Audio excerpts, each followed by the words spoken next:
everyone, welcome back to my channel. My name is Brittany. This is the Brittany Reacts Show, and on this show we talk all things entertainment news and movie news. We do have some strike news today, not a ton, just a quick update on the SAG strike. I don't know if it's looking good or not. I don't know. I feel like I'm getting mixed signals. So we'll see about that, but we have a ton, and I mean a ton of entertainment news to go over. I don't know why it was just a ton of entertainment news decided to drop Friday, either during my stream or just after, but we have a lot to catch up from this weekend. And of course, unfortunately, we have to talk about the passing of Mathew Perry. That was very, very shocking. I don't think anyone saw that coming. We will get to that eventually. But we also have some box office news to talk about. Five Nights at Freddy's just came out. That's doing very, very well. I'm glad a lot of you guys predicted. A lot of you guys very smartly knew this movie would be huge, and it is. So we're going to talk about that. Sorry about the tech issues from my previous stream. Don't know what happened, but I'm glad we all can make it over to this one. How are you guys doing? Hi, Prince. Hi, Josh Loves Movies. Hi, Arvin. Hi, Caitlin. Hi, Rachel. Hi, Jessica. Hi, Tanis. Hi, Some Person Skywalking. Hi, Jessica. Hi, Aaron. Hi, Yellow Umbrella. And thank you to each and every one of you who comes to my show every day. I deeply appreciate it. All right, so let's just get straight to the news because I'm already late and we have a lot to go over. So I want to start with the box office as usual, because the box office was actually very, very good this weekend. Well, at least for Five Nights at Freddy's. So Five Nights at Freddy's opened with $78 million domestically, the biggest opening ever for a Halloween weekend. I mean, this is insane. And I think a lot of people in the press and the media just did not expect this movie to do nearly this well. Every article I've seen is just why did this movie open so well? Especially since it also released day and date on Peacock. So you could watch this movie at home if you wanted to. All you had to do is sign up for Peacock. But I guess most people would rather literally do anything else but sign up for Peacock. Because this movie still opened to almost $80 million domestically, which is insane. And just to give you an idea of how good this is, worldwide it opened to $130 million with only a budget of $25 million. So it's already very profitable. It's probably going to be one of the most profitable movies of the year. And it's another win for video game movies after Mario did really well earlier this year as well. So I think with Mario, The Last of Us did really well. We'll see how the new Sonic movie does. I think that's going to do really well as well. I think, yeah, video game movies are definitely having a moment. I see Natanya just mentioned it. Someone else mentioned it. We are going to talk about Into the Pandaverse. I did see it. I'm going to talk about it tomorrow because I want to dedicate a whole section of the live stream to just talking about it. And there's just too much to go over today to add on. This would have been a 3-hour live stream. So we're going to talk about it tomorrow. And also tomorrow, if you guys want to know my thoughts on Five Nights at Freddy's, I'm going to give a spoiler review tomorrow as well. So tomorrow is going to be a double review. It's going to be a good live stream. Did anyone see this movie? Who saw it and who liked it? Cheetah Viper says, my kid loved it. Okay. Unfortunately, I had a terrible, and I mean terrible with a capital T, experience going to see this movie in theaters because I sat next to two teenagers who were bored and just would not shut the F up the entire time. I'm sorry. I'm not even going to be nice about it. When I say they would not shut the F up, I mean, it was 2 hours straight. No breaks. They didn't come up for air. There was no they're going to talk for a few minutes and then they would, be silent for a while. Or it wasn't just in a few scenes they talked. No. For 2 straight hours, they talked nonstop at regular audience level, regular voice level. They weren't trying to whisper. It was just straight up talking. And they were asking their mom, who they went with them, the stupidest questions. They were asking oh, what's he doing now? As he's doing the thing. Oh, does this mean he's upset? Oh, what's gonna happen to the girl? Is the girl gonna... Okay, I'm not gonna spoil anything, but it was just, they were asking very, very dumb questions. It was they were asking about things that were literally happening on screen. And I'm like, just watch the movie. If you would stop talking, maybe you wouldn't have so many questions. But anyway, sorry, I know that's a separate issue. But I just saw this movie last night, and oh my god, it was just 2 hours straight of nonstop talking. And their mom kept trying to silence them, and they just wouldn't. But anyway, so I hope if you did see this movie, you had a better theater experience than I did. Josh Loves Movies says, so excited for your Five Nights at Freddy's review. I liked it as much as Megan. Okay, well, I don't want to give away, like, my exact thoughts on this movie yet, but I will say, I like this movie about on par as Megan. So if you know how I feel about Megan, then you know how I feel about this movie. I had a great time, even though it was packed with teenagers. However, they were nice and only screamed once during the movie. Well, I'm glad you had a great experience, Josh.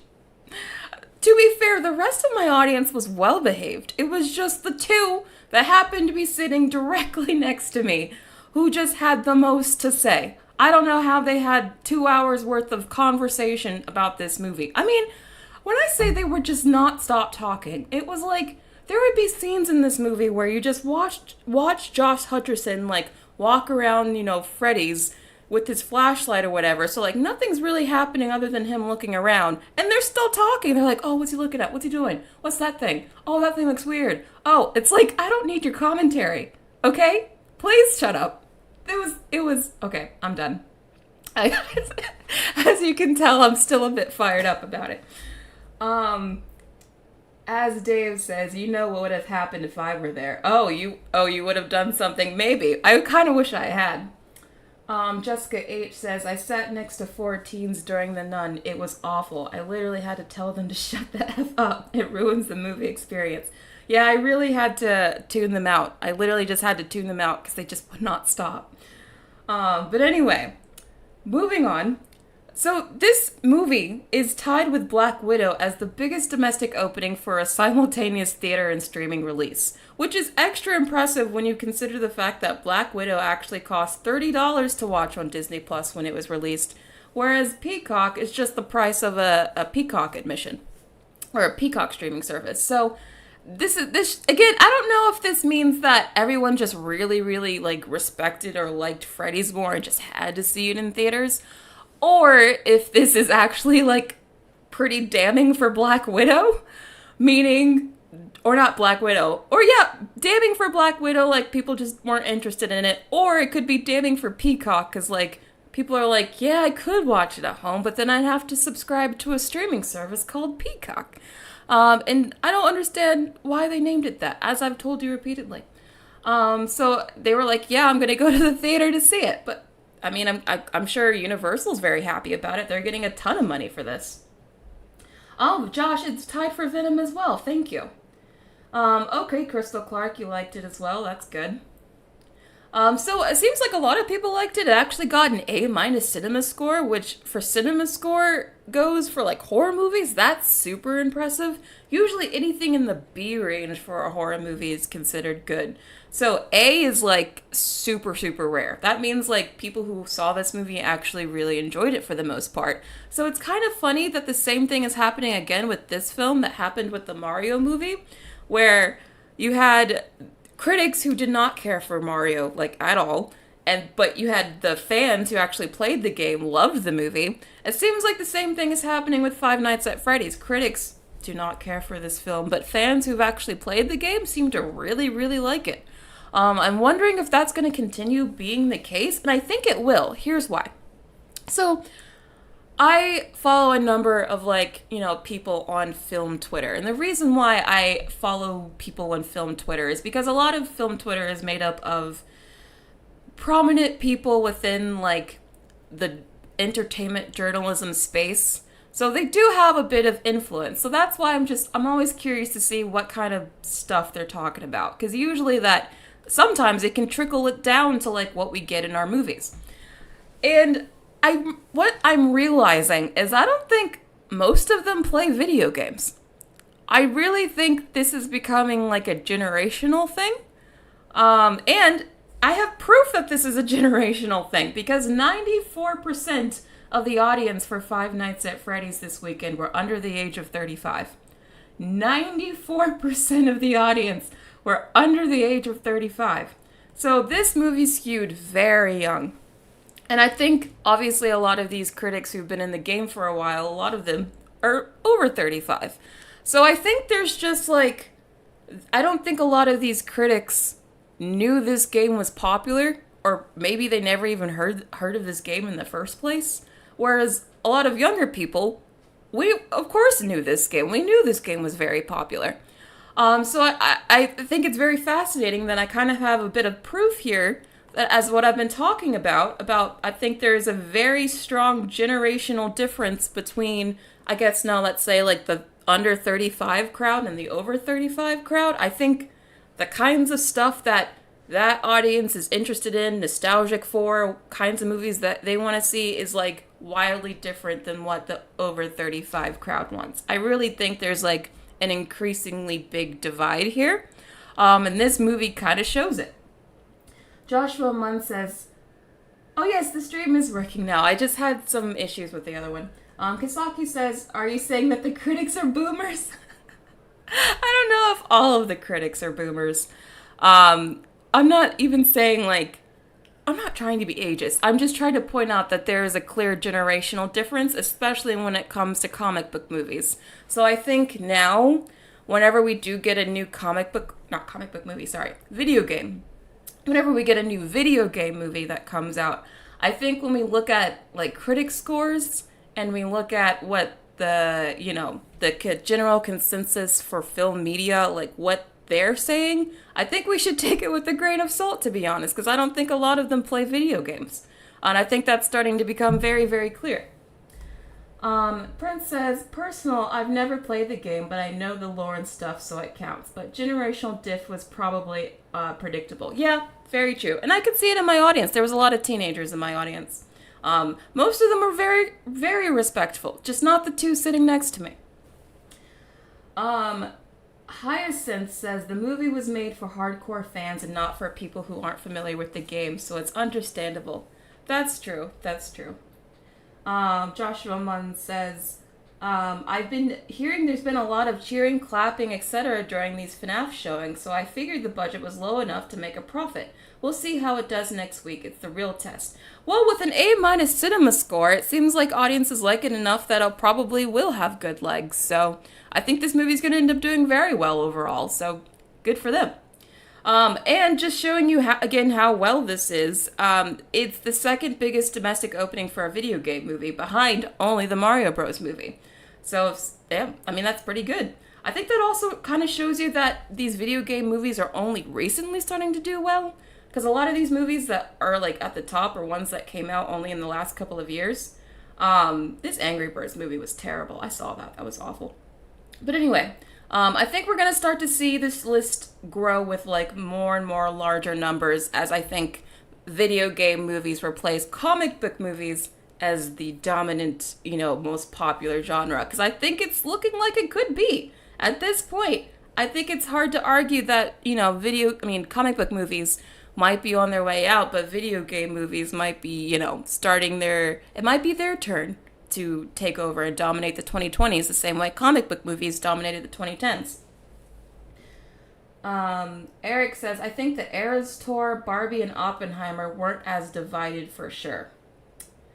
Well, it definitely had a lot of hype. I think all three of those movies had FOMO, as I've been talking about. I think for a movie to be considered an event, it has to elicit FOMO now. Like, you have to feel like everyone's going to watch it or you're going to miss out. And if a movie doesn't have that hype, I really don't think a lot of people are going to see it, as we're about to see right here with The Expendables. Because, who here even knew that The Expendables 4 came out? This movie apparently had a budget of $100 million. Probably more than that, because they always underreport these things, but it had a budget of at least $100 million. And it only is going to end its run with $16 million domestic. Like, this is terrible. As I know we've been talking about some good successes in the box office lately, like with Five Nights at Freddy's, Barbie, Oppenheimer, so on. But we do need to remember that overall, before Barbenheimer happened, the box office was looking terrible this year. Like, Hollywood was having major flop after flop after flop. In fact, I would say they still mostly have had more flops and major bombs this year than they've had major hits. So just putting into some context again that, like, you know, we've had some hits, but things are still not going that well. A lot of people still aren't going to the movies anymore, or not as much as they used to. Because this is very, very bad. Did anyone even see Expendables 4? Does anyone even know what this is? Oh, Alex, you saw both Angry Birds. I'm so sorry. You're a trooper. Colby B says FNAF made its money back tenfold. Yep. Blumhouse formula is very, very smart. He's very smart. And he's very funny on Twitter. Josh Loves Movie says it has the exact same budget as the new Hunger Games movie. Well, I think the new Hunger Games movie is going to do better. I don't know how much better. I don't know if it's going to be like a major hit, but I think it should do better than 16 million. I think it'll do more than that in its opening weekend alone. So yeah, we'll see how that does. Speaking of movies that aren't doing well, remember this movie is like $200 million as well, Killers of the Flower Moon, and it dropped 61% in its second weekend to earn only $9 million in its second weekend. I mean, this is bad. This is really, really bad. This movie is going to lose a lot of money. Now, this movie was originally intended to be a streaming film. It was supposed to just go to Apple TV+, but then when Oppenheimer did really well, I think Apple was like, oh, we have another 3-hour drama full of, you know, A-list talent. Maybe people are interested in this again. But it seems like, I guess, unless you're Christopher Nolan, not really. Because Killers of the Flower Moon is not doing that well. Like, at all. And that's kind of bad for Leonardo DiCaprio because Leo was, for a while, up until I think this movie, considered to be like one of the last real draws at the box office. So if even Leonardo DiCaprio can't get a movie to be like a guaranteed hit anymore, I think there is an argument to be made that the movie star is truly dead. Did anyone see this movie yet? I haven't seen it yet. I do want to see it. But yes, see, here's the thing. Even I haven't seen this movie yet. Even I'm, like, waiting. I'm not like, oh, yeah, I gotta see this right away. I'm like, I'll see it eventually. Like, I might see it this weekend. But this is not the kind of movie that people feel like they have to go see right away. And I think that's why we're probably going to get less movies like this in theaters, unfortunately. Or maybe fortunately. I don't know. I haven't seen the movie yet. Tana says, Flower Moon was so good, I enjoyed it very much. It's disappointing to see it flopping in theaters, but at least I know I had a good time. Well, I'm glad you enjoyed it, Tanis. It seems like a lot of people who did see it did enjoy it. I'm kind of curious. I feel like the trailers were terrible. Like, I feel like the trailers were actually terrible for this movie. Like, the trailers for this film made it look like it was going to be very long, boring, and confusing. Like, they made this movie look like it was Oscar bait that was going to try to teach you a lesson. And no one I feel like in modern day, 2023, that is like a kiss of death kind of movie to make. So that's why I think this movie's not doing well. I really think the trailer just did not make the movie look that interesting, to be honest. At least that's my opinion.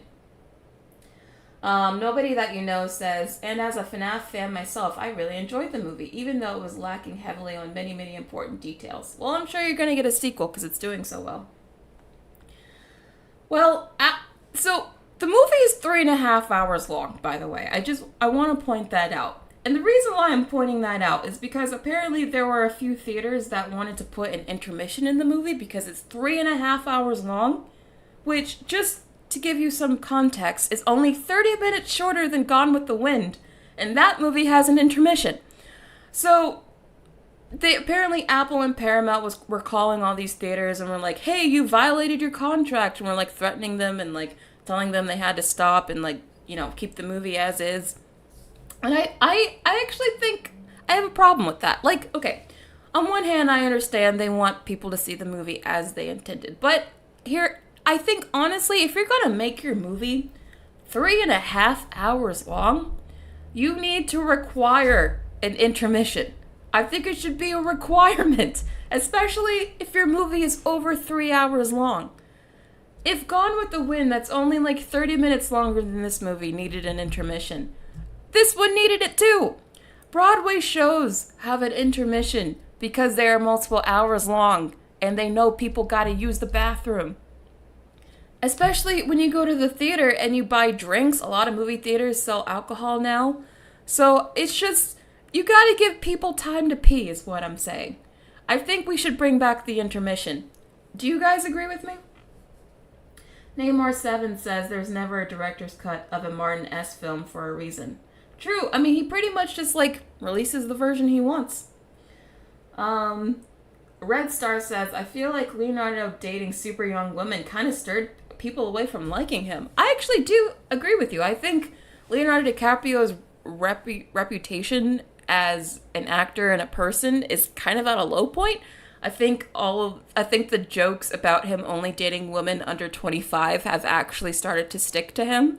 And I think it could be why he's not as much of a draw on this film as he usually is. It could be.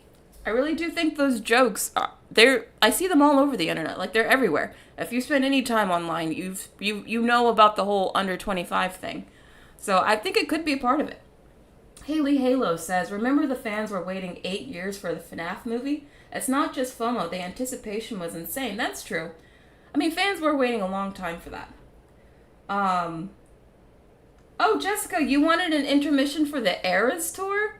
You know what's funny? People who have seen that movie have said a lot that even though they thought it was good, they thought it was too long. I've seen a couple of people even admit that they thought the movie was boring. I just think that's kind of funny. Maybe an intermission would have helped. Okay, HeyCM thinks that a movie should have an intermission for anything over 2.5 hours long. Maybe. I think there should be a requirement, a certain cutoff where it's okay, you just gotta let people use the bathroom or do something. I don't know. Yes, Josh, thank you. Operas also have intermission, so I don't know why every other thing, even sports, the Super Bowl has a halftime show. You know what I mean? Every other thing where you sit down and you watch something for several hours for entertainment has some sort of break in the middle, except for movies.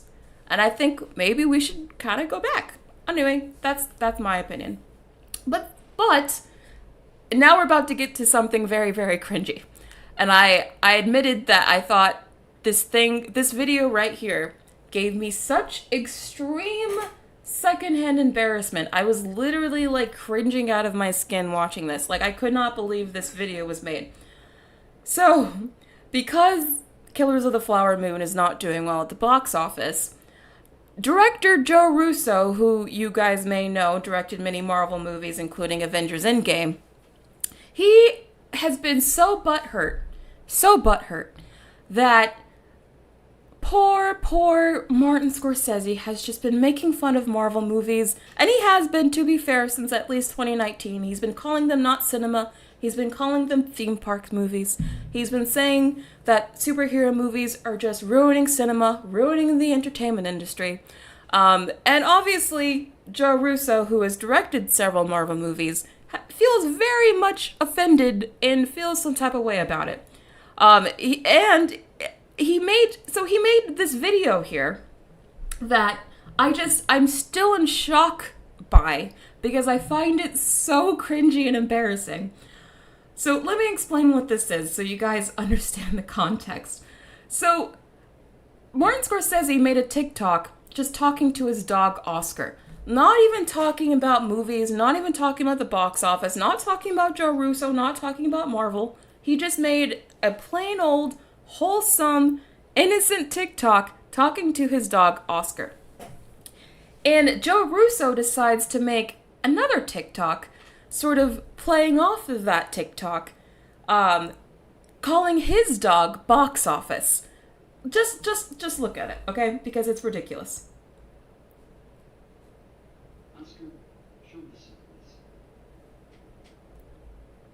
Aw, look, he's got a schnauzer. I love schnauzers. And his name is Oscar. It's really cute, Oscar. Oh. All right, come on, Box Office. Oscar. I mean, how petty is that? He's like, oh, you got a schnauzer. Oh, that's so cute. Well, here's Box Office. How insecure do you have to be like, oh, your dog's name is Oscar? That's cute. Well, my dog's name is Box Office. Obviously trying to play at the fact that oh yeah, your movies can get Oscars, but my movie got all the box office. Like, how insecure and crazy is this video? I literally watched it and my mouth just hung open. I was like, really, dude? Really? Like, how insecure are you? Does anyone else find this video as, like, cringy as I do? Kisaki says, man, this guy is petty. I like all the old Marvel movies, but they aren't cinema. Yeah. Oh, Jessica H says Marvel is ruining the ozone layer. Oh my god. I don't know if I go that far. Although. No, maybe not that far. But yeah, I mean, I think there is a solid argument to make that Marvel has definitely at least contributed to the decline in standards for movies, standards for storytelling and visual effects, and that it's gotten a large generation of people used to a certain kind of movie. I think you can definitely make arguments for that. So I understand where Martin Scorsese is coming from. But this whole, like, oh, your dog's name is Oscar, well, my dog's name is Box Office. It's just so... Oscar. It's just, look at this. It was such an innocent, Aww, like, look, he's got kind... a Oh, sorry, I don't know what's going on. schnauzers. It was just an innocent video with his dog. Not even talking about Marvel. Aww, look, he's got a schnauzer. I love schnauzers. And he's so, like, smug. His name is Oscar. It's really cute. He's so smug, too. You can tell he's, like, seething on the inside. Like, look at this guy's face, okay? This is, you can see the pain in his eyes, the tension in his lips, the forced smile. Look at that grin there. That smug grin. What is this? What is this video? You could just tell he's like, oh yeah, I'm doing something with this. I don't know. I saw this video and I was just like, what in the world? Maybe I'm overreacting. But I was just like, this video is like 10 levels of cringe to me. Old man yells at cloud, yeah. Oh, wait, you think Scorsese should get over it? Sorry, your crap films don't make money. Oh, and don't win Oscars anymore, but this is getting pathetic. Okay, so we have dissenting opinion here. Okay, so Joshua Munn, you think Scorsese is in the wrong here because you don't agree with his opinions about superhero movies? Is that it? I mean, I think Scorsese is just upset that it seems like people don't want more, like, serious kind of cinema anymore. I think genre entertainment is essentially taking over. I think that's what he's essentially upset about. Little Joe's Animation says he has so much petty resentment in him that it genuinely creeps me out. Yeah, it's petty resentment. That's a good way to put it. Petty resentment.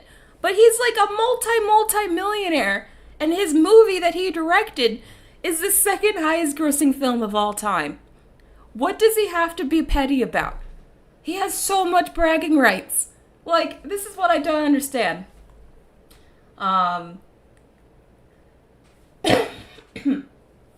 Tannis Larson says, has Joe Russo even made a single movie since Endgame? Yeah. The fact that you didn't even know is, like, just shows you how little... No one's gonna remember Joe Russo's name, like, 50 years from now. They'll remember Avengers Endgame, because I think Marvel will always be remembered in, like, the history of, you know, Hollywood for what it did to Hollywood, essentially. But I don't think 50 years from now, people are going to be like, oh yeah, the director of Endgame, Joe Russo. They're just going to say, oh, Avengers Endgame. Marvel is what sold that movie, not him. I'm not downplaying how much involvement he had, but people did not go see Avengers Endgame because Joe Russo directed it. They saw it because it was a Marvel movie, and at that time, Marvel could do no wrong. So, yeah, I don't know. I think that's why I'm just... This video really rubbed me the wrong way. But anyway, I had to bring that up. Moving on to entertainment news. We spent too much time on that. So, going to some crazy news to some very unfortunate, sad news. Mathew Perry, of course, he's a very famous, well-known actor, most famous for playing Chandler Bing on Friends. He's been in other things, but that's his most iconic role. He passed away at the age of 54, which is so incredibly young and incredibly tragic. According to reports, he drowned in his jacuzzi. We don't really know much more than that, so I won't speculate on more than that. But it's just sad, regardless. According to people in his life, he'd always had like a troubled soul, but he tried to help other people with their demons too. So that seemed like he seemed like a genuinely kind guy who just had his issues. So it's very unfortunate. He will always be remembered for bringing so much laughter to the world, for being just a really comedic genius. I genuinely think Chandler Bing was the funniest character on Friends. Chandler always had the best one-liners. He always brought the heart, too. It wasn't just the humor. He also brought the heart. I think the show would not work without Chandler and what Mathew Perry brought to that role. So he will be greatly missed. He was a very talented actor, and I wish his family peace. But yes, anyone want to say anything about Mathew Perry? Eric says Chandler was my fave. I feel like Chandler was a lot of people's fave. He was like the fan favorite. Yeah, you had Ross and Rachel, but I feel like other than the shipping, as far as like individual characters go, people loved Chandler. Chandler was the one people loved. He really was like the heart of that show, I feel. Commander Shepard says, I have an ex who has a similar face. Chandler was an amazing character and the actor was awesome. Yeah, he seemed like a nice guy. There have been some reports, just some nice sayings from people who knew him that have been saying kind things about him. Like the Friends co-creators, they have already made a whole post saying that we will always cherish the joy, light, the blinding intelligence he brought to every moment, not just in his work, but in his life as well.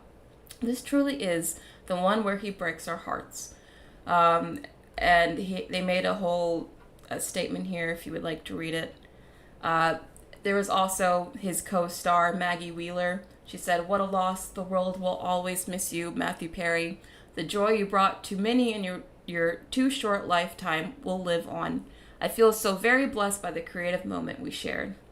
There have been a number of other celebrities who have made statements as well.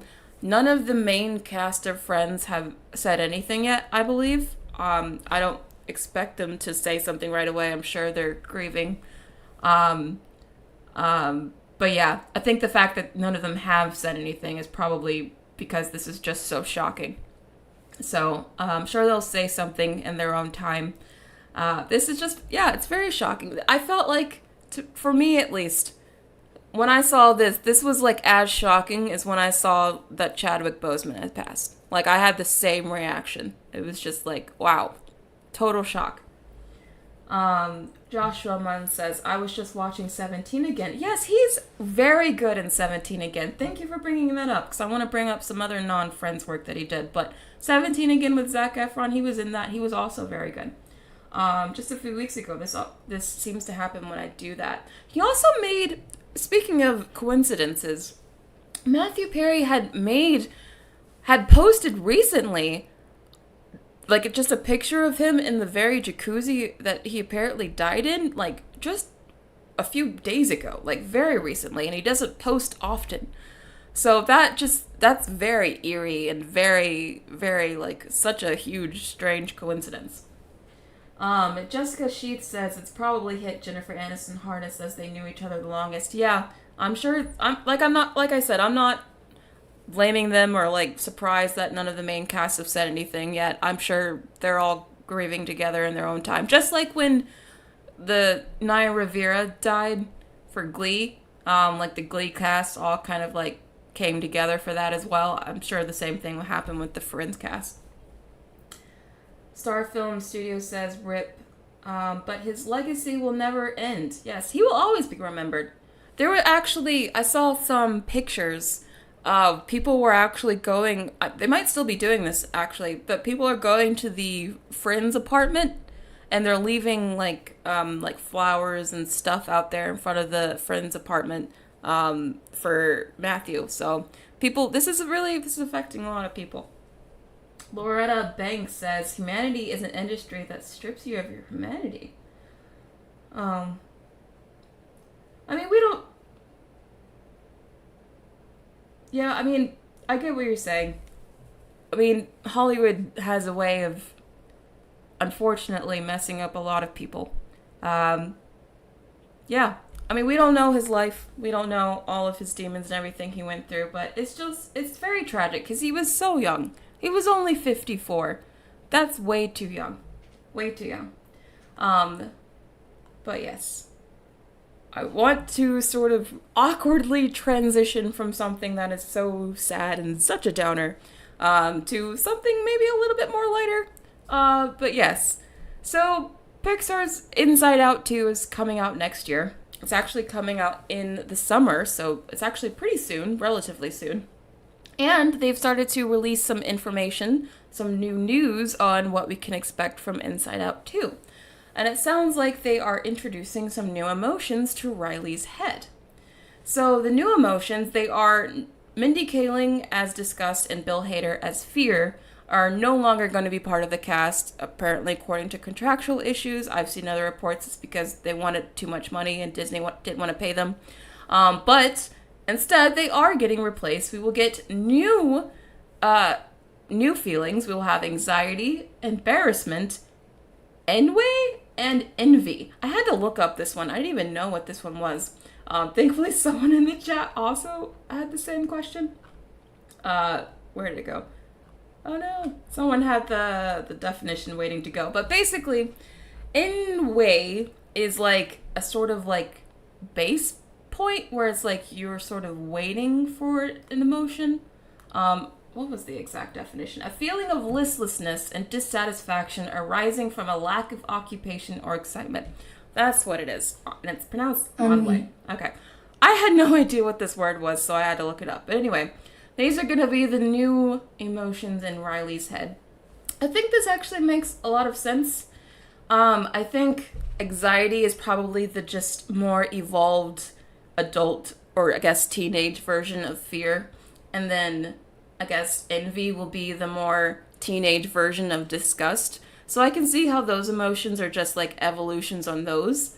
But I don't know. I kind of think this is interesting. Are you guys excited for this movie? Do you think these new emotions add to your excitement? Or are you like not interested in this film at all?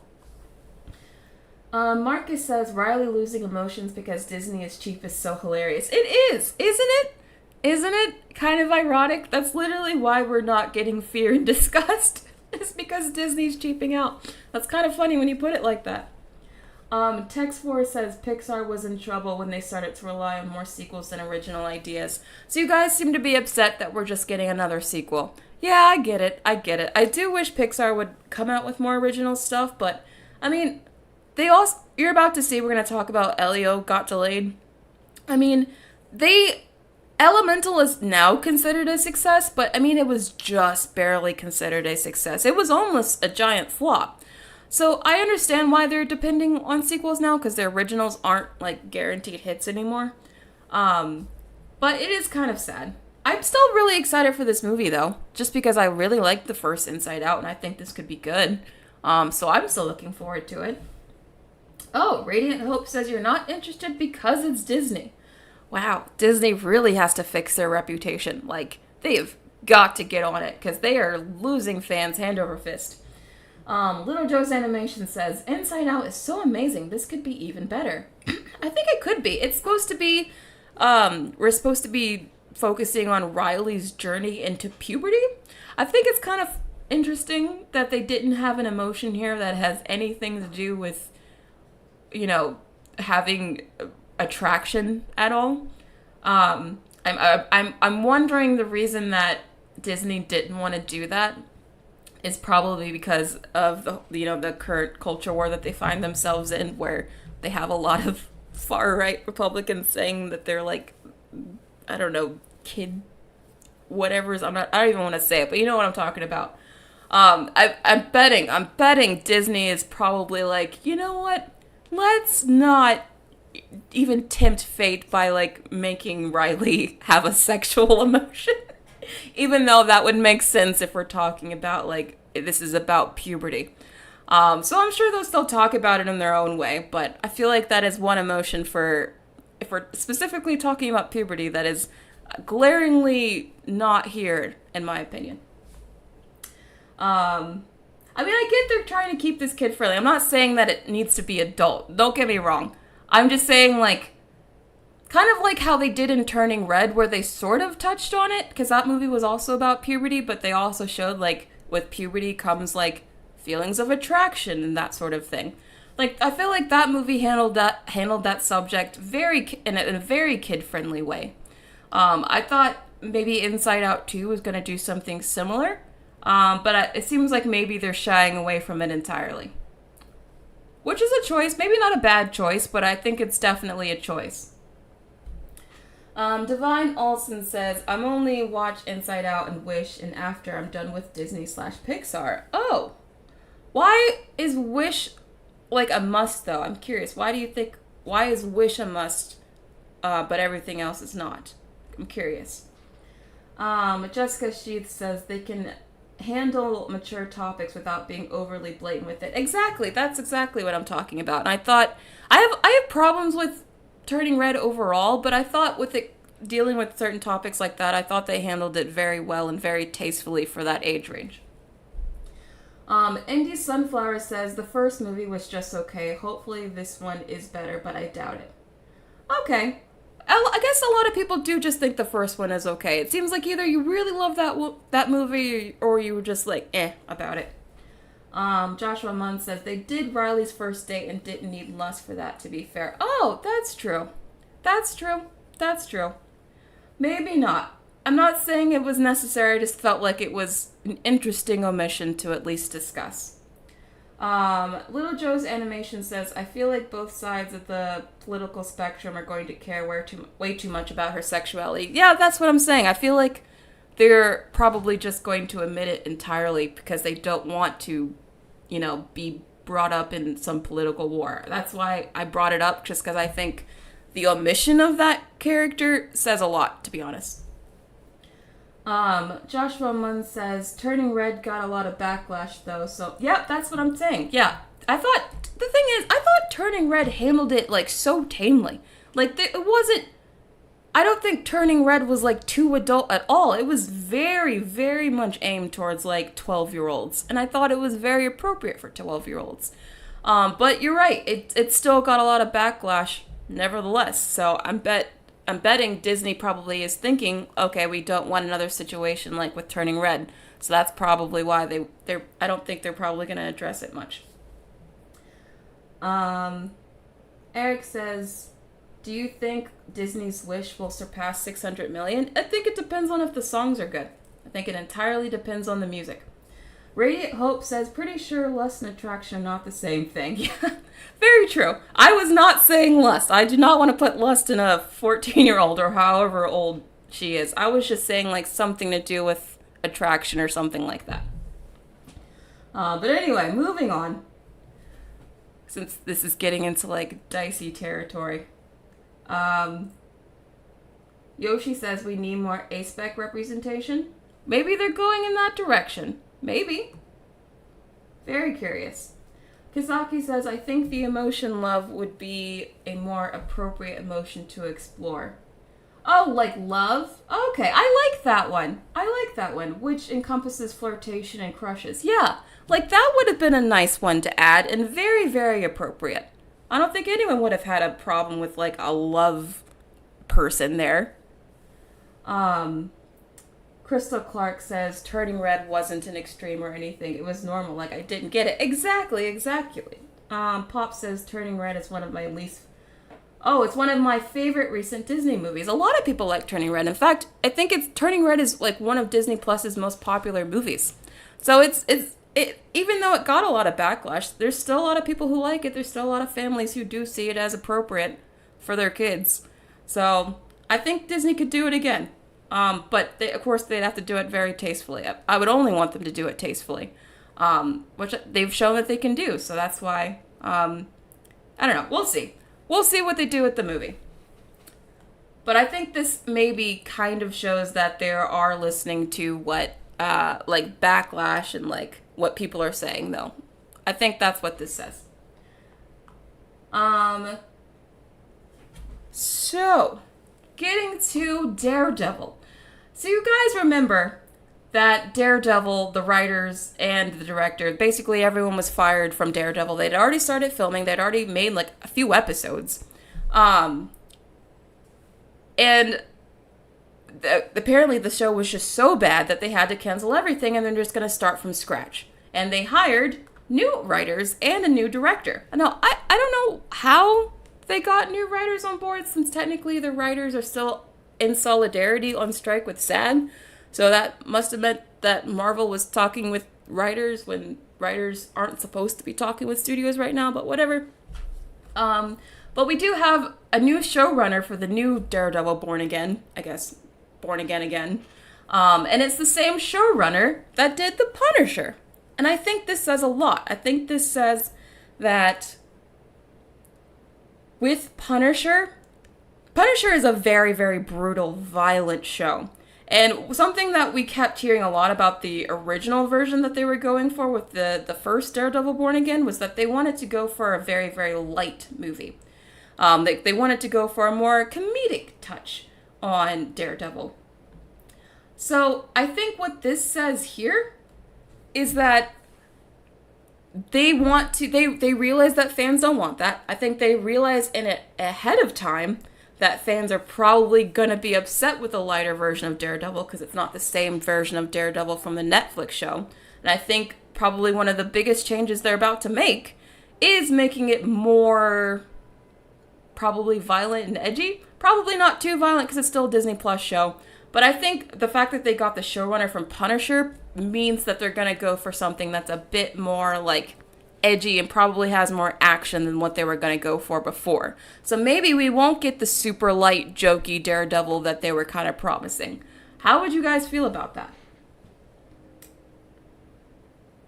I did watch Pandaverse Caledonia. I guess I'll say it again. I'm going to talk about the Pandaverse episode tomorrow. So if you guys want to see my thoughts on the Pandaverse, watch my episode tomorrow. Tanis Larson. Oh, wait, we have 200 views concurrently right now. That's great. Thank you everyone who's watching. If you are watching, please make sure you subscribe to the channel. A lot of people who watch my live shows actually aren't subscribed, so make sure you subscribe. Also, like the video because it does share out this live stream to more people. João Pedro says, I didn't like Turning Red because of the way they portrayed everything Mamie did as right, but I was fine with the rest. Yeah, João Pedro, I'm fully with you. That's why I said I actually have issues with Turning Red overall. That being one of the things that I kind of felt like the little girl wasn't always in the right, that she should have listened to her mom in a few of those situations. I totally agree with you. But yes, one of the things I think that Turning Red did do right was being able to talk about like things that a normal 12-year-old or 13-year-old girl goes through without, being not age appropriate. I feel like they made it very age appropriate is what I'm saying. So they have the ability to thread that line, so they can do it again. Josh Loves Movie says, I have hope in Daredevil Born Again since it's from Loki Season 2 directors. Yes! And with the directors from Loki Season 2. Thank you. Sorry to go back and forth. I was just responding to the old comment. But, I'm really liking Loki Season 2. It sucks that not more people are watching it and talking about it, but I actually like Loki Season 2, what we're getting. So, again, Loki Season 2 is also a much more darker and serious and more mature vibe than the first season of Loki. So, again, I think that's probably what we're getting. We're getting darker, serious, more mature. I don't think we're getting the light, jokey, Daredevil anymore. I think that's why they got this team specifically. Loretta Banks. Thank you so much, Loretta. Oh, you're so kind. Thank you so much for the support. You don't even have anything to say. Really appreciate it. Thank you, Loretta. You find my observations entertaining. I'm glad I could entertain you. Pop says, I related with Turning Red because my mom is a helicopter parent. I saw myself as May a bit. Okay. All right. So, I don't know. I don't see a ton of comments about Daredevil. How many people even care about this show? I know a lot of you are done with Marvel. are a lot of you not even gonna watch this Daredevil show? Because it seems like I'm not getting much interest here. Bly says, I think it would be contrast to the more lighthearted series on Disney Plus right now. It would be a nice contrast. I think, I think it would be nice. I just think that Daredevil needs to be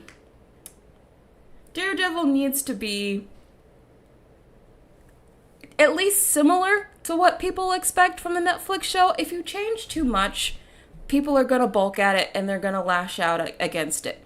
And I think what they were going to do with the show was going to change too much. And I think it would have made a lot of people angry. M says, I actually think the darker stuff is turning me off from Loki too. I want to see a fun, bright stuff right now. Yeah, I think that could be why Loki 2 isn't doing as well as it was in the first season. Other than just superhero fatigue and Marvel fatigue, this season is also much more serious and darker. And I think, okay. So Barbie is much brighter, it's much lighter, and I think it did really well because it provided a lot of escapism. But Barbie fits a bright and light aesthetic and tone because it's Barbie. That fits for Barbie. I don't think that same tone and aesthetic fits for Daredevil. I don't think one size fits all. And I think Daredevil should be a bit darker and more serious. I won't say gritty because I hate that word. But I think it should at least be more like the Netflix show. Oh, Josh, you think it's gonna suck? Okay. Well, it seems like you guys generally do not care about this show. Dang. The crazy thing is, I am pretty sure Marvel thinks that this show is going to be a hit for them. And it seems like you guys don't care, so I guess it won't be. So I guess we'll move on then. Let's move on. So, it seems like The Social Network 2 might be happening. What? Even though I think this makes a lot of sense, because think about it. How much stuff has happened since this movie has come out with Mark Zuckerberg? There is enough probably for a full trilogy at this point. But we're just getting the sequel. I think the sequel will actually be pretty good, especially if they got Aaron Sorkin back to do the script. Can you imagine if it goes through everything Facebook went through, with the Cambridge Analytica stuff, and then it ended around, Mark Zuckerberg announcing the metaverse or something. I think a sequel to this could actually be interesting just because there are so much stuff that's happened in real life that actually could be covered at this point. Would anyone actually watch this? Okay, Jessica doesn't want it. Interesting. Didn't watch the first one. Okay. Never heard of the first one. Guys, you guys gotta watch the original. You guys haven't seen The Social Network? Sorry, I don't know why my voice is getting so high. You guys haven't seen The Social Network? No. Okay. I mean, I guess it is kind of an older movie at this point. It came out in 2010. But if you haven't seen it, go see it. It is very, very good. I know, even if you don't care about Facebook, that's not why the movie is interesting. If you just care about, good storytelling, good writing, good characters, it's a good movie. I don't know, I can kind of see this happening again, just because there is so much source material from real life to go on at this point. Jessica, you don't think lightning can strike twice? Okay. Hi, Cynthia, you're also not interested in this. Never heard. How have you guys never heard of this? This is shocking. I thought the first one was a lot more famous. I genuinely did. Wow. This is news to me. Alright then. I guess we'll move on from this subject too, since a lot of you guys have not seen the first one. I think that's shocking. But anyway, I'm actually kind of interested in it. We'll see. Alright, so now we're going to the big topic. So, Snow White, starring Rachel Zegler and Gal Gadot. This movie, I don't know if I have ever seen a movie just mired in so much controversy, have so much ill will and ill intent going against it. I mean, I thought it was pretty bad for, a lot of the other Disney live-action remakes. Especially, The Little Mermaid, which was also pretty contentious. But this one, Snow White, so far, takes the cake by far. In fact, the controversy around this movie is so crazy. so intense that they've moved it an entire year. An entire year. And no, this is not because of the delays, because of the strikes. That's why I didn't even put this in strike news, because I don't believe this is because of the strike at all. Because this movie is already done. I think, if anything, they might have had, like, some reshoots to do or something, but, like, this movie is, like, majority done. This is not something that was in the middle of shooting, and that's why they had to stop because of the strikes. This is something that was ready to go. In fact, there were even rumors that they were going to release a trailer for it this week, but then they pulled the trailer and they pulled the movie and delayed it an entire year. An entire year. So, I think they're doing this mainly because of the controversy. I think, just to, again, go over what the controversy is. Hold on. It's all based on this, well, it's a couple of videos that resurface, but this main interview here where Rachel Zegler, she's on a carpet, she's getting interviewed, and she's talking about how the original Snow White is so dated because it's 1937, and how the old Snow White is just so terrible, and how she hates everything. And it turned a lot of people off from the movie, and a lot of people off from her specifically. And it turned so many people off that it inspired Daily Wire to announce their own rival Snow White movie, starring Brett Cooper, who is a popular conservative YouTuber, who is going to play Snow White.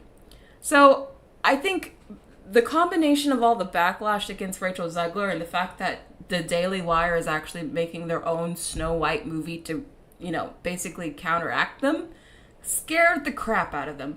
Because they delayed the film. Where'd it go? Because they delayed the film a full... Where'd it go? Oh my god. I have too many things up here. Okay. They delayed the film a full year. A full year. Again, this movie was already done. This is not because of the strikes. They're blaming it on the strikes, but this is not because of the strikes. This is because this film has so much controversy. I think they're trying to hope that it blows over a little bit, but I don't think it's going to work for them. And I know a lot of people were bringing up the fact that there are now 7 dwarves in this picture, where people had seen that other picture with these guys right here. Apparently, a lot of people thought these were actually the dwarves, including myself. In fact, it was even reported that these were the dwarves. So a lot of people were like, oh my god, Disney, what did you do to the dwarves? These aren't even dwarves. What is this? So don't think that Disney changed something last minute, because I'm seeing a lot of people trying to act like they decided to change the dwarves last minute because people were upset about this. That is apparently not what happened. What happened is apparently these people are bandits. There's some sort of bandit crew that is led by the male lead in the film.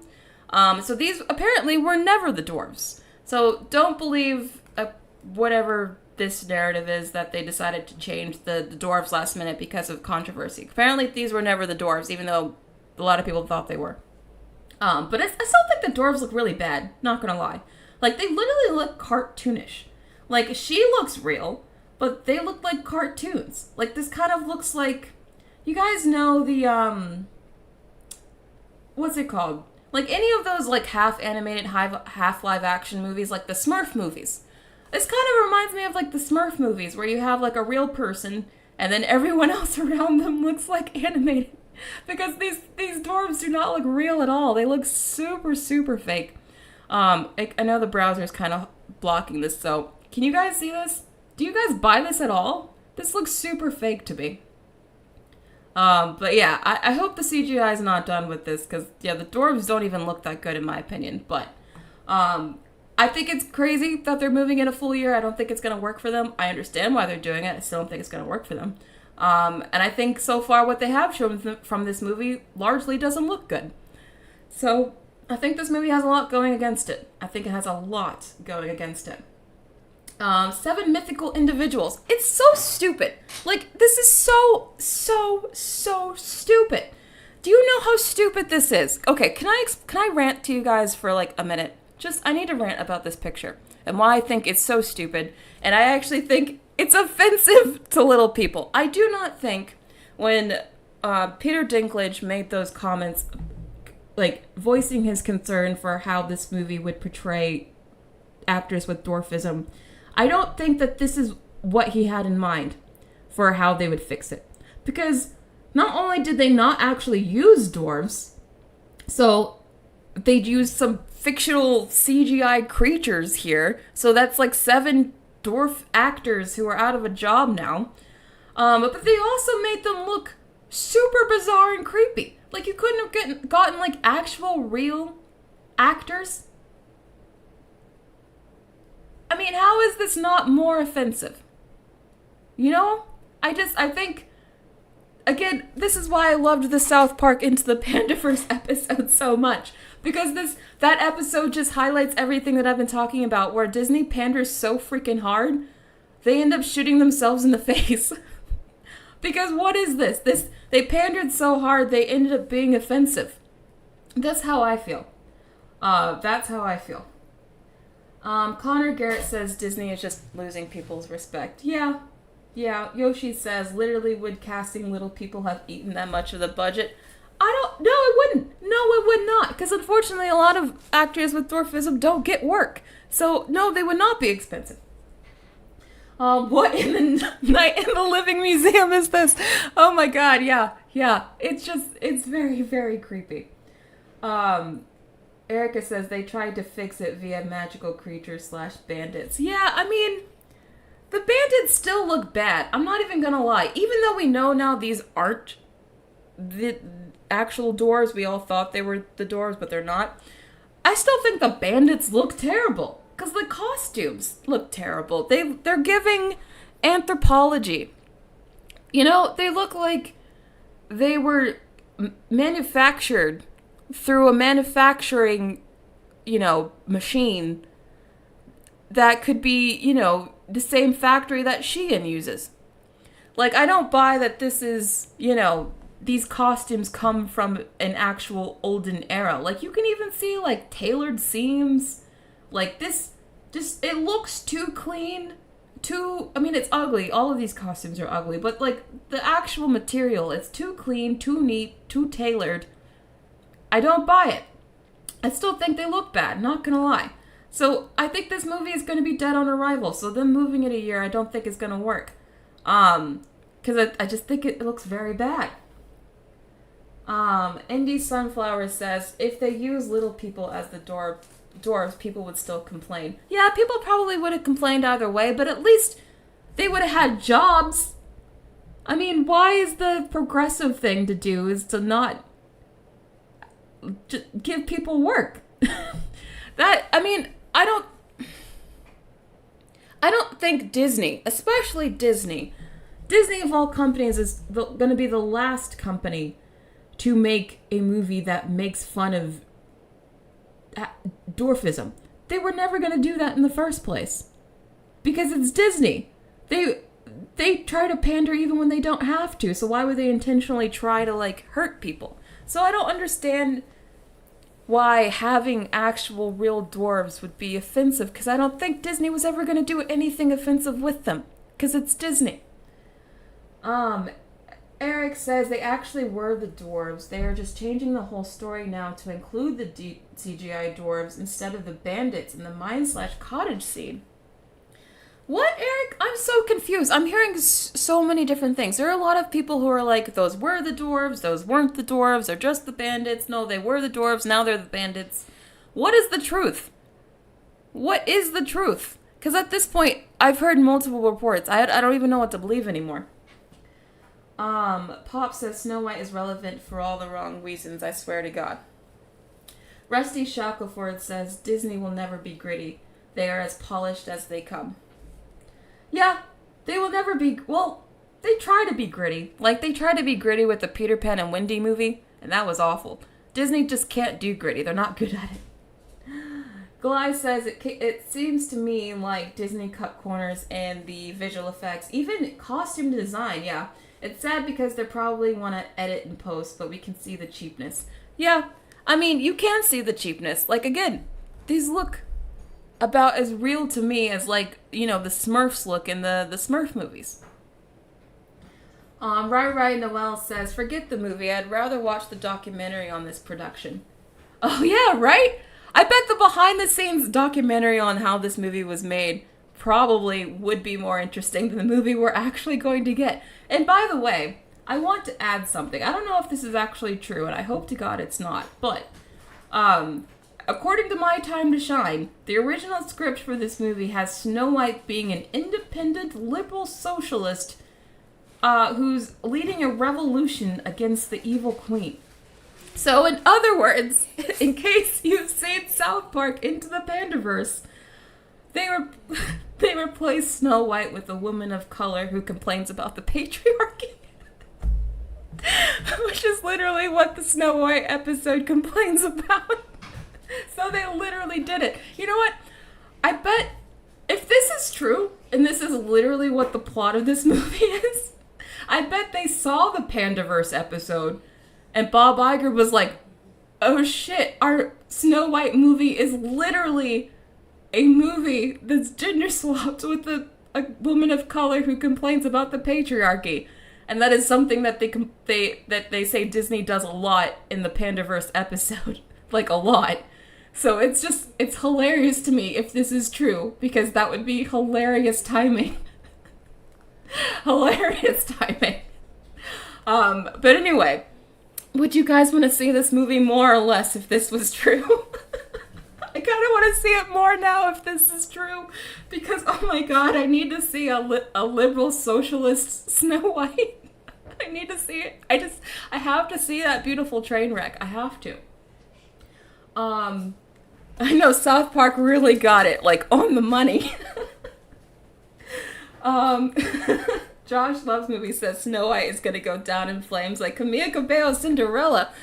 Oh, that was so cringy. I never saw it, but I've seen, like, clips from that movie, and oh yeah, that looked very bad as well. Eric says, Snow White, well, burned down the evil queen castle and kills her. No kidding. Plus, she wouldn't let the male save her. Wait, is this the plot leak, Eric? Are you telling me spoilers here? If that's true, that's crazy. I don't know. The more I hear about this movie, it sounds so insane. It sounds so much like a literal South Park parody that I kind of want to see it more. João Pedro says, I'm honestly starting to look forward to this movie. Okay, so I'm not the only one where I'm morbidly curious. Whereas before I was just, like, completely disinterested. Now I'm, like, morbidly curious. Indie Sunflower says, what's the difference between that and Barbie, though? The complaining about patriarchy. Well, Barbie has always been a very feminist brand, so I think that makes sense. Whereas you shove the patriarchy stuff into Snow White, and it feels very forced, because that's never what the story was about. The Blue Gecko Nerd says those AI-looking dwarves resemble the trolls. Not the AI-looking dwarves. They do look like they were made by AI. Gly says, I wonder if any of the South Park writers worked on Snow White. They didn't need to work on Snow White, though. They were making fun of a long history of a trope that Disney uses a lot. And the fact that they're using it again for Snow White is just hilarious to me. I guarantee you, if this plot is true, that is 100% why they decided to move the movie this week. It's because they saw that South Park episode. And they were like, oh crap, we literally just did that. Could you imagine if they released the Snow White trailer and it was about, defeating the patriarchy? Literally after that episode, people would have clowned it even harder. Even harder. They had no choice but to move it. Joshua Munn says, I didn't like Barbie for that man-hating crap either. I thought Barbie was very on the nose with its messaging, but I can't lie, I still enjoyed the movie. Lexi says, yeah, the only people going to see this will go sarcastically. Yeah, I feel like I'm going sarcastically. That's a good way to put it. It is kind of turning into a comedy. Very strange. Text 4 says that the Or of a Snow White story, it's about female jealousy, the old versus the young. Yeah, I mean, we'll see. The movie could be good. It is written, by the way. The script is written by Greta Gerwig, speaking of Barbie. So, the script might actually be very good. But who knows? I just think that this this description alone smells like a bomb to me. So we'll see. We'll see. I just think it's so funny because, again, literally, if you watch the Pandaverse episode, they make fun of this exact thing. So it's just so on the nose. But anyway, moving on. So other movies that are getting delayed, Elio, as I mentioned earlier. Again, I don't think this is because of the strikes either. Because animation hasn't really been totally affected by the strikes. Like, they still have been able to work on this film even if they weren't fully done. So I don't think this is because they won't be able to finish the movie in time. I think this is because either they don't have confidence in the film and they want to change something, or maybe there's something about the film we don't know yet that they know might be controversial that they want to change. I don't know. But again, I don't think this change is also because of the strike. I think this is about something else that we don't know about yet. But yeah, you're going to have to wait a whole another year for Elio, which I don't know how many people were really going to be sad about that, because unfortunately I kind of thought this movie was going to not do so well. But who knows? Maybe the movie will be really good, and it'll be like another Elemental where it'll just grow week to week. But it's going to be a while before it comes out, though. The Blue Gecko Nerd says, not Elio. That would be the last movie I expected to be delayed. Why did you not expect this one to be delayed? I'm curious. Edgemond says, never watched South Park. Should I see this special? Yes. I was dying of laughter. There's also a really good B subplot, too, that's also about AI. So it's so funny. It's like AI plus the other pandering stuff that I've been talking about for a while. I feel like it's like that episode just talked about a lot of stuff that I've been talking about, actually. Yes, the strikes are still going on. Grace likes to draw. They're still going on. Rodney Dollar says, Elio looks more interesting than Snow White. It could be. Who knows? Who knows? Another film that got actually moved up, not delayed, but was Aquaman and the Lost Kingdom. I think they did this so that it wasn't coming out on the same day as The Color Purple. So these are the three big films. This and the Sonic movie. That Sonic movie's coming out next year. Sorry, I was looking at a calendar earlier for movie releases. So these are the biggest movies that are coming out in December, I believe. I'm not really sure about any one of them being like huge box office hits. I think we could see a very, very slow, dead Christmas season at the box office. Just because I don't think any of these look like they're guaranteed to be a hit. I have no idea. Maybe Timothée Chalamet can make Wonka a hit. Maybe DC can surprise and actually make a hit for once. I don't know. Maybe The Color Purple. Maybe it's very, very good and gets rave reviews. Who knows? I don't know. But I think December is looking very, very bleak, in my opinion. Is anyone looking forward to any of these movies here? Sonic, just one more year until I see my favorite blue hedgehog. I think the next Sonic movie is going to do very well. Caitlin, you're excited for The Color Purple? I'm definitely going to be seeing it, just because I like the original. I don't know how well it's going to do, though. I feel like I see no marketing for it. Like, zero marketing for it. So yeah, I don't know. Divine Olsen says, no, not a DC movie that will flop. I know, it never happened before, right? A DC movie has never flopped. Texvor says, all the usual Disney YouTube shills think the strike is going to end soon, like they've been saying for the last several months. I don't know. We are going to talk about the strike. In fact, since you mentioned it, why don't we just go straight to it? Because I don't know. I've been looking at the updates for the SAG strike, and I feel like if I'm reading between the lines, I'm not sure everything is going as well as some people are trying to make it seem it's going as well. It's looking like the studio... Okay, so let me explain. Both SAG and the studios are currently negotiating. They're currently still at the table, still trying to hammer out a deal.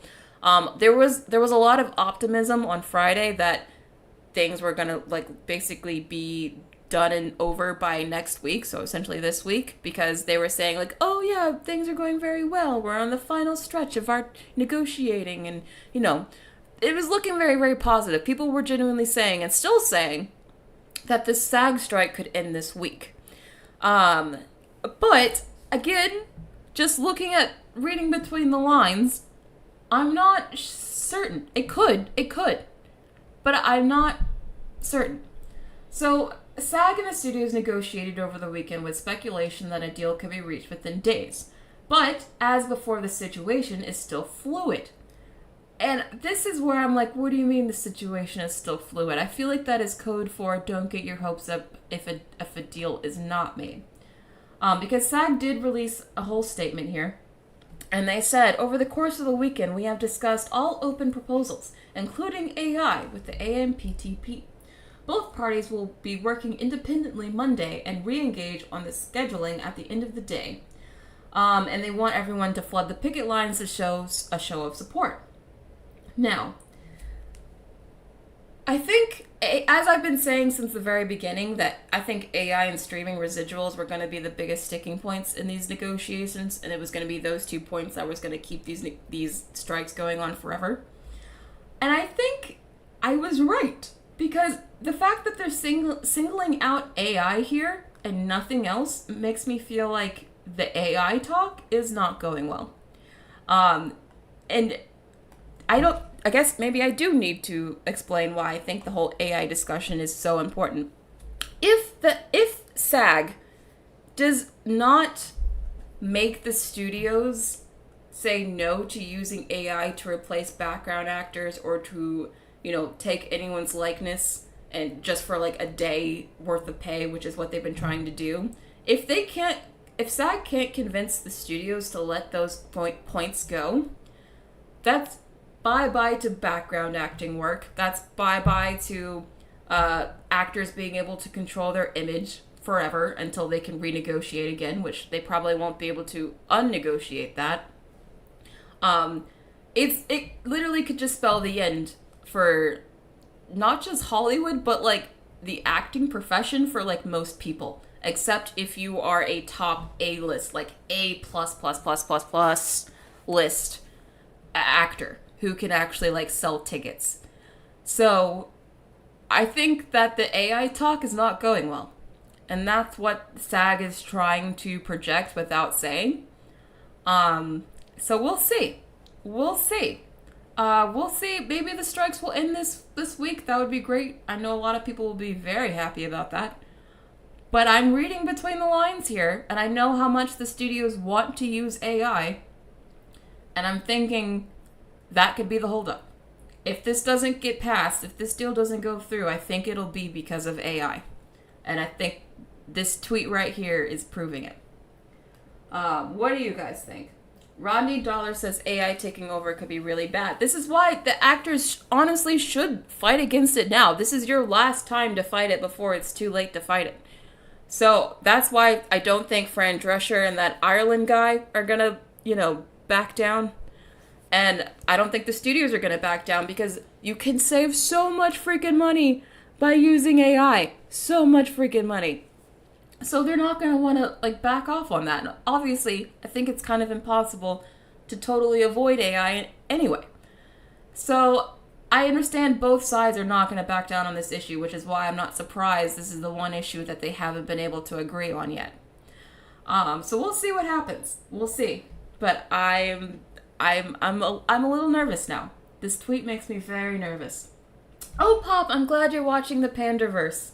I hope you enjoy it. Loretta says the studios will abuse AI. Oh, they definitely want to. In fact, I almost added this to my show today, but I didn't. But there's a new poster for the Marvels full of a bunch of cats that look like they were generated using AI. I'm pretty sure they just put out another poster for the Marvels using AI. Marvel is already trying to use AI. The Blue Gecko Nerd says, so would you live with artificial intelligence, Brittany? I think we're all about to, whether we want to or not. I really think we're going to be I think this technology is going to be forced upon us. That's what I think. Gly says, I'm glad they're fighting the hard I guess you're saying the hard fight against AI. As a digital artist, it's 200% deserved. Oh yeah, this is what I'm saying. I fully understand why SAG is, not backing down on this. There is literally too much to lose. If they don't win on this issue today, the next time they can renegotiate this contract is in 3 years. Do you know how much AI could progress in 3 years? At the speed things are going, in 3 years, we could be making our own movies using AI. So, this is their last time to get protections from it, or else. I really believe that.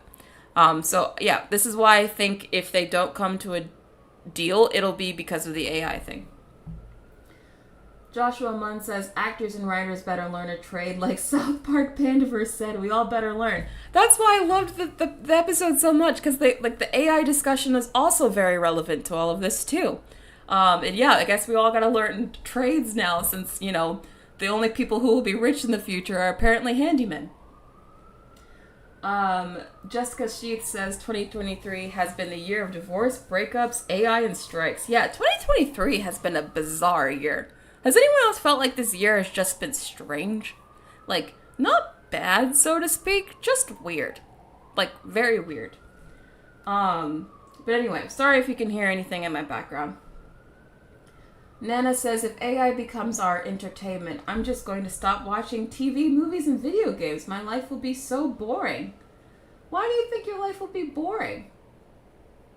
Why do you think AI will make your life boring? You think it'll just make everyone so used to, just bland, generic content, it'll make all entertainment boring?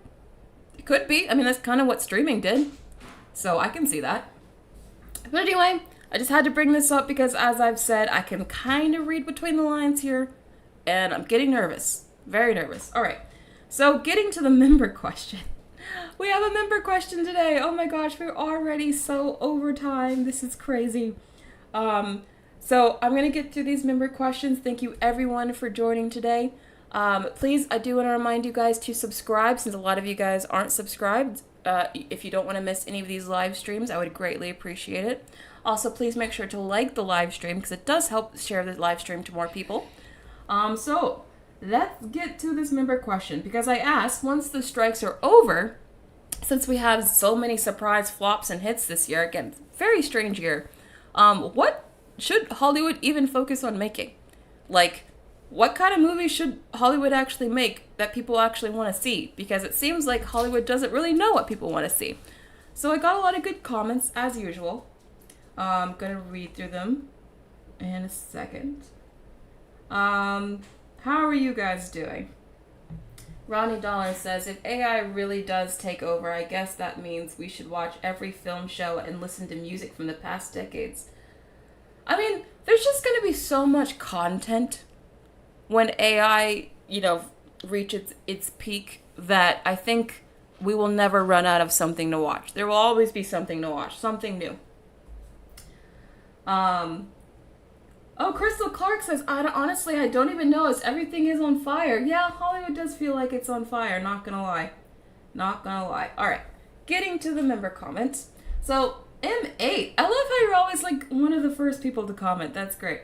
I think a lot of people would like to go watch a movie without having to do a bunch of homework beforehand to understand what's happening. Who is who, etc. A lot of us are tired adults and we don't want to do a bunch of extra work beforehand. I love how you're yeah, a lot of us are tired. We don't have time for this. Sometimes it's just nice to walk into a movie theater not needing to know anything. The movies you mentioned, Barbie, Oppenheimer, and Mario, were well done and no one had to do anything beforehand. Plus, Barbie and Mario were fun movies that gave me some escapism. I can't comment on FNAF just yet. I'm seeing it in a few days. Once the strikes are over, Hollywood should make more escapism movies that are fun. Double down on escapism and double down on movies that are meant for the big screen. That's what I think they should do. Because, due to the state of the world, I think people really want escapism. I think that's why movies like Barbie did so well. Even Oppenheimer, I think, was very immersive and escapist in how it was filmed. Especially Avatar, I think that's why Avatar did so well. I think people really want those grand, epic, immersive movies. I really do. Natanya Mulling says, adapt more books, make movies colorful and not dull and boring.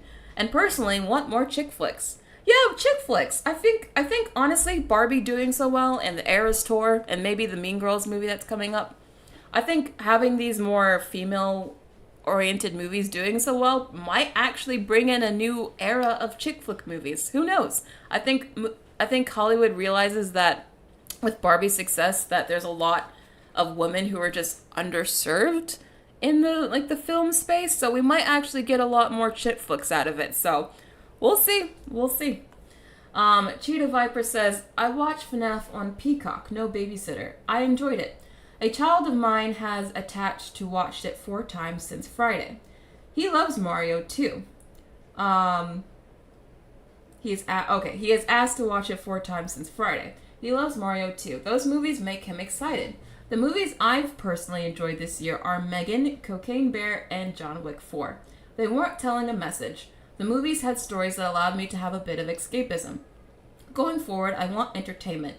If tickets are $15 plus finding a sitter, it has to be something big. Yeah, that's the other thing I think people don't talk about enough. It's so expensive going to the movies now. I mean, everything's expensive now, but I mean, not just talking about the cost for the ticket or even the cost for concessions, but like, if you have to drive there, you have to talk about the cost for gas. If you've got kids that you don't want to take to the movie, you got, cost for a babysitter. I mean, you're talking like multiple hundreds of dollars now after it's all said and done if you've got like a family that you want to take to the movies. Or even just like 2 people, like a couple. It could still be a lot of money if you want to get concessions and you got to pay for parking and all of that. Like, it becomes a whole thing. And as our country is supposedly moving into a recession or even depression, I don't think people are going to have the money to just go to the movies to see anything anymore. Or at least not for a while. It has to get something I can't wait six weeks to see. Exactly, FOMO. As I've been saying, movies have to have FOMO now. The only movie I've paid ticket prices for was Jurassic World 4. No! The only movie I've paid ticket prices for was Jurassic World 4. That is like literally top 3 worst movies I've ever seen. I've talked about it ad nauseum. You guys know. I think Jurassic World Dominion is like hands down just god-awful locust clone movie that was supposed to be a dinosaur film. I hate that movie. I can't believe that is the only movie you paid ticket prices for. Oh my god, okay. I'm so sorry. Sadly, I enjoyed D&D, but the marketing was terrible. Prancer! I'm so sorry, y'all. He just wants to be the star. Sadly, I enjoyed D&D, but the marketing was terrible. The studio needs to have a better marketing team to really sell the product. As far as what they should be making, stuff for groups. Yeah, that's a good point. FNAF and Mario were fans of the games. Barbie was marketed towards teen girls, and Barbenheimer really was a moment. Studios shouldn't be afraid of making things for a small group of people. That's a good idea. How do you make a group? I'm sorry if you guys are hearing things in the background. I don't even know what he's barking at. I'm sorry. Sorry. He really wants me. Anyway. I know you guys hear. Stop. Brother. Okay. Yeah, I love you guys come to this show for the most professional, clean, simple, never messy show. I'm glad that you guys love this very clean, professional, never messy show. Yes, he just really loves the attention, I guess. But anyway, getting back to this comment. How would you make a movie specifically for groups? Like, I get Barbie did appeal to, like, the sorority groups, friend groups, that sort of thing. Even the Eras movie had, like, people wanting to go in groups, like, large groups. But how do you make a movie that specifically appeals to groups? So I think that's maybe harder done than said. FNAF and... Okay, I already said that. Studios shouldn't be afraid of making things for groups. I'd like more kid-friendly content, too. I'm interested in Brett Cooper's Snow White just to see what their take on the story will be. My house has seen the trailers for many projects, and none have caught my house's interest. They'd rather watch YouTube. No, that's okay for the long post. Yeah, as I've been saying, I actually prefer YouTube these days as well. I'm actually gonna watch the Brett Cooper one. Heck, I'm gonna watch it. Yep, I'm watching the Daily Wire one because I'm also curious to see what their interpretation is. Daily Wire always says they want, Disney to take politics out of their movies. But do they actually mean that, or do they mean they just want conservative politics in their movies? I'm curious because if, I watched the Snow White movie and it's still political, but it's just a conservative bent, then we know what they really mean when they say they want politics out. But if it's truly like a non-political movie that's just like a nice fairy tale, I can't believe I'm about to say it, but it might not be a bad movie. It might not be a bad movie. But I'm curious to see how they handle it.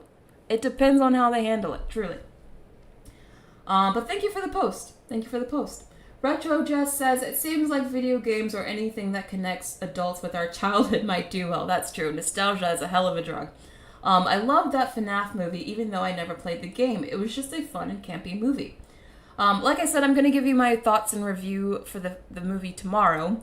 But I'm not surprised a lot of fans really liked it. It has a lot of, Easter eggs and, little things for fans in the film, so I'm not surprised.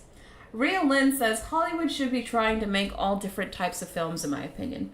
They will ultimately go with what will sell the most. They, at minimum, should be making films with well-thought-out storytelling and multi-dimensional characters, no matter what film genre. The type of films at this point that seem to be a hit with audiences are films that are familiar, an IP or something nostalgia-inducing that's relatable for many people, and that give off the feeling that they absolutely need to see it in theaters. This will most likely be a film with a familiar IP, something people know. That includes action, comedy, heart, or as in the case of Oppenheimer, banking on a director's existing success or an internet trend that drums up hype out of nowhere that happens organically. Yeah, I don't think the whole Barbenheimer thing is going to happen again. Or if it does, I don't think it's going to be a common thing. I think Barbenheimer was truly just an organic thing that the people created. And I don't think that studios could create even if they tried. I don't see that happening again, to be honest. I think Barbenheimer was truly just a unique moment. But I agree fully with everything else you've said here. I think, honestly, I know it sounds simple, but Hollywood just needs to go back to making really good movies. Just make really, really good movies. Make a lot of, Top Gun Mavericks and Avatars and stuff of that nature. And maybe you'll turn things around. Some person skywalking says, but they did state that it won't be political. Did they? Okay. Well, if it's not political, then I'm very curious to see what the Snow White movie is. Very curious. Leah Lynn says, it's only political when it's something they don't like. That's why I want to know what the line is. That's why I'm actually planning on seeing the Snow White movie that they put out. Because I want to know what their line is and what they consider political, not political, and what their perspective is on it. That's what I want to see. Jal Pedro says, let's see if it was for real then. Yeah, we'll see. Oh, Crystal Clark. Oh, you were saying John Wick, not Jurassic World. Okay, I saw JW and I got triggered. I thought you were talking about Jurassic World. I was just like, oh, you poor soul. That was the one movie. No, John Wick 4 was good. John Wick 4 was good. Jurassic World Dominion. Locust. That's all I have to say. Alexander Padilla says, hey, Brittany, the reason to why these movies are flopping is because they're involving too much homework. Like the Mission Impossible movie, there's 6 movies you have to watch before seeing this one. For The Flash, the movie looked bad, and the controversy with Ezra Miller killed that movie. Hollywood needs to stop making movies homework and just solely for entertainment. Yeah, I think you're right. It's not just Marvel that's making their movies seem like homework.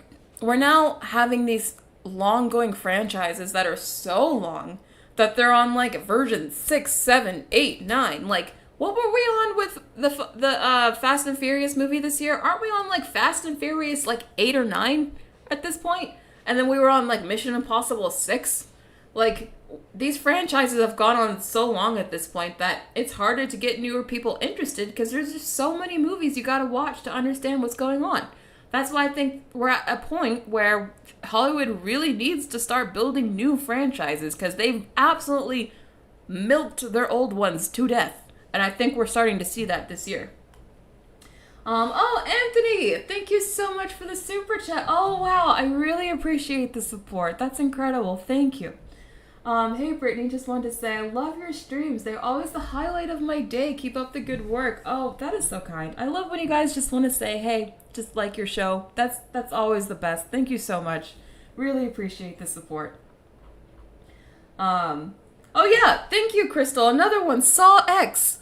That's the 10th Saw. You have to say, like, well, you don't have to, but there are 9 other Saw movies in the series. And I'm sure if anyone saw Saw 10 and was like, oh my god, it's the 10th one, and they never seen a Saw movie, they're not going to see the 10th one. Because they're like, oh, there's 9 other Saw movies. So yeah, there's way too much homework going on in the industry. Way too much homework. Yeah, Hollywood definitely has a sequel problem. For sure. But RuPaul's Drag Race Superfan says, a lot has been happening this weekend. I know! There was so much news that dropped this weekend. I was like, why? Why all this weekend? So I think they should create more movies where you don't have to do homework to watch it. Yep. Also, don't make live-action movies and change characters or the story because you end up pissing people off. I think for the most part, especially when you're dealing with something deeply nostalgic, people just want what they remember. Like, I think I think part of the controversy over race-bending Ariel and The Little Mermaid. Yes, some of it was coming from racists, but I think a lot of it was also coming from people just being like, but she doesn't look like the Ariel from my childhood. It's people being like, oh, but my member berries. I think it's more about that than being, racist. Yes, I'm not saying racism is never an issue, but I don't think that was like majority of the issue with that film. I think it was literally just like, this movie does not look like what I remember from my childhood, so how can I be nostalgic for it? But anyway, thank you for being a member. The Couch Potato Watches TV says, give us bright colors, novelty. Yes, novelty. Thank you for bringing that up. And an excellent villain we love to hate. A relatable hero on an epic quest in fantastical settings. And a story we can't predict within the first 5 minutes of the film. You know what? I guess I'll spoil a little bit of my thoughts. I did like the Five Nights at Freddy's movie, but I did think it was super predictable. I clocked everything that was going to happen in that movie within like the first 10 minutes. That was probably my biggest problem with that film. Occasionally throw in an unreliable narrator so we get unexpected twists. Oh, and for the love of God, light your scenes. Yes! I'm so tired of this dodgy Game of Thrones, we've got a $3 lighting budget, look. I want to be able to see. I think I got my point across with that in several videos that I've made, but I hate with a capital H movies that are so dark and shows that are so dark that look like they were lit with 3 candles and, a hope and a dream. I need more. I need to see, I need to see. I think Hollywood for some reason thinks making something darker makes it more serious or more mature. That is not always the case. Chev Jr. says, since we've been getting action/adventure type of genre, and I know this may sound generic of me saying this, but I think they should do rom-coms. Well, like I said, after Barbie did so well, I think we're probably going to get a lot more chick flicks. So maybe we will get some rom-coms. There's a new one coming out with Sydney Sweeney. And what's the other guy from Top Gun Maverick called Anyone But You? That's coming out in December. So we'll see if that one does well. That's a rom-com. If that one does really well, then yeah, we'll definitely get a lot more rom-coms. Crystal Clark says, the dark scenes had me believing I was blind. Yeah, there were several episodes of Game of Thrones and House of the Dragon where I felt that way. Where I was just like, why do they not believe in lighting things? Joe Pedro says, considering the flops and hits of 2023, it seems that what people want is something that feels familiar, but is new, like Barbie, Mario, and FNAF, that were already well known, but had never been presented the way they were this year. It still feels fresh, unlike all those sequels and superhero movies, remakes, and stuff. Yeah, I can see that. I mean, you're right. Technically, Barbie, Mario, and FNAF, they're all still IP, so IP movies doing well at the box office still hasn't changed. But what is different is that these are new franchises. These are, these don't have umpteen million sequels you already have to watch in order to watch them. They're new, but familiar. So I like that's a good way to put it, João Pedro. You're right. Maybe we need more new but familiar IP that we can exploit. And by we, I mean Hollywood. Because, that's what they're going to do. That's what they've been doing. The Blue Gecko Nerd says, you haven't seen The Notebook. You should see The Notebook. It's very good. Dadpool says, I think the blueprint of a potentially good movie should be, the budget should be lower than $150 million. Definitely. I even think we need to make them, lower than $100 million. Original story, no more reboots, limited number of franchise movies, no more than 2 per year. Wait. 2 per year? There are only 2 franchise movies that come out a year? I don't think that'll happen, because there's too many studios that want to put out franchise movies. I can see, maybe maximum 2 franchise movies from, one individual franchise, Marvel should not release more than 2 movies a year. I can see that, but, I don't think Hollywood will ever just shrink it down to just, 2. Practical effects are a must. Hollywood needs to stop the fully numeric stuff. Unless they spend a fortune, it's plain ugly. You need good writing, humble actors. Humble actors? I was looking for realistic things. No agenda. Bonus, go back to how trailers used to be. Oh yeah, trailers are not as good as they used to be.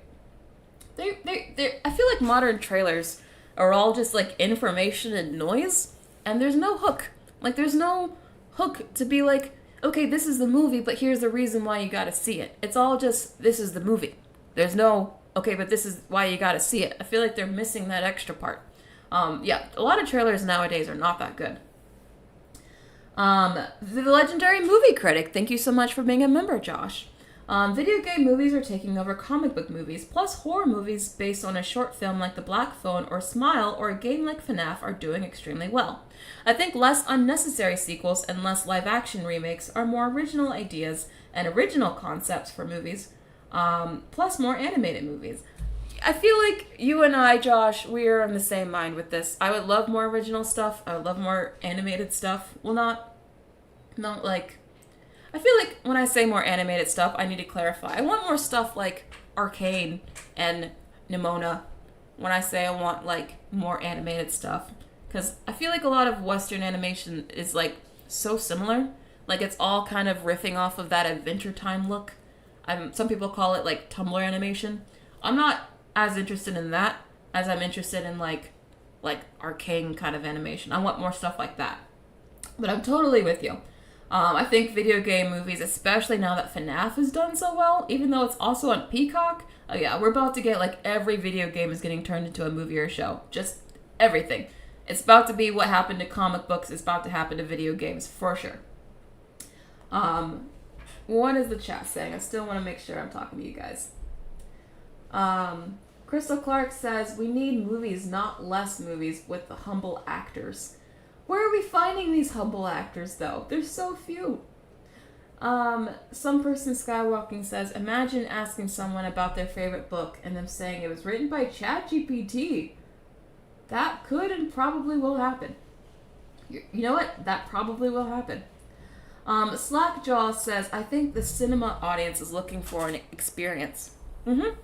With the flops, they are all remakes of stuff we've seen. We want something refreshing to put us into that world, escape reality.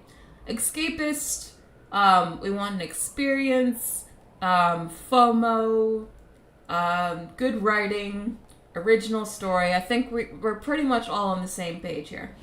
Jordan Davis says, movies that follow the source material and are not too heavy with visual effects and are tangible. Yes, that, thank you.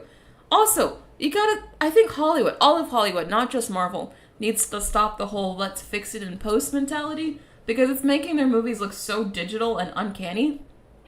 It's not good. That's one of the reasons I also think Barbie did well, is because they actually made a real set that made the movie feel tangible and real. If they say they had made Barbie inside the volume, you guys know what the volume is, the Disney volume that they filmed a lot of Star Wars and stuff in. Say they had filmed it in such a very digital environment like the volume.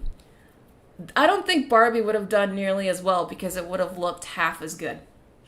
Because they wouldn't have had a real set to really walk around in and real props to actually use. So I think the tangibility of Barbie is a huge reason why it was a success. I really do.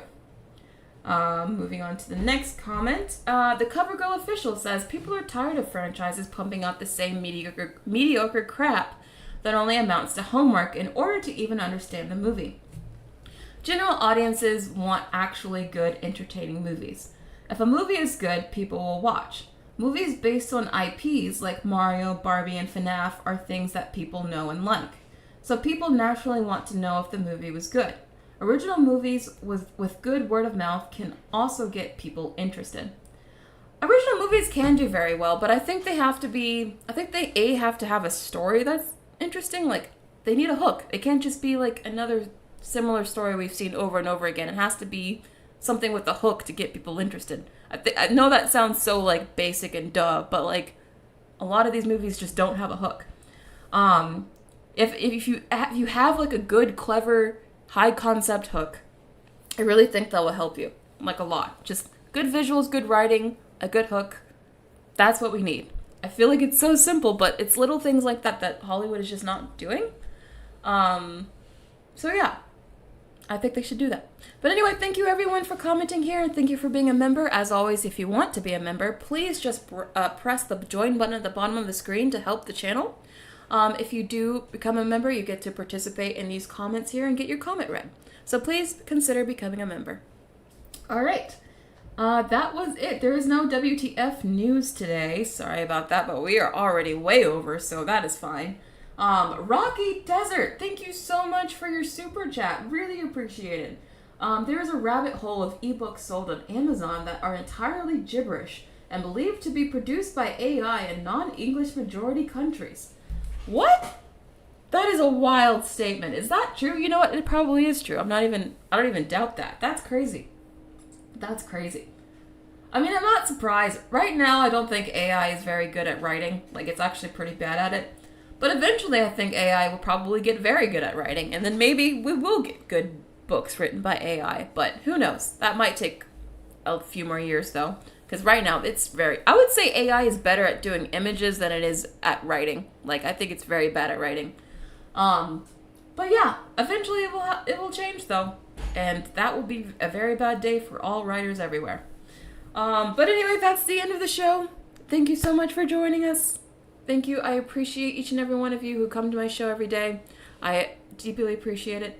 I will see you guys tomorrow at 4 p.m. Eastern Standard Time. Remember, I will be giving my spoiler review of both the South Park Into the the South Park Into the Pandaverse episode, and I will be giving my review of the Five Nights at Freddy's movie. So if you want to see both, you should watch tomorrow. So yes, that'll be tomorrow at 4 p.m. I'll see you then. This has been really fun, you guys. Thank you everyone for commenting and participating in the chat.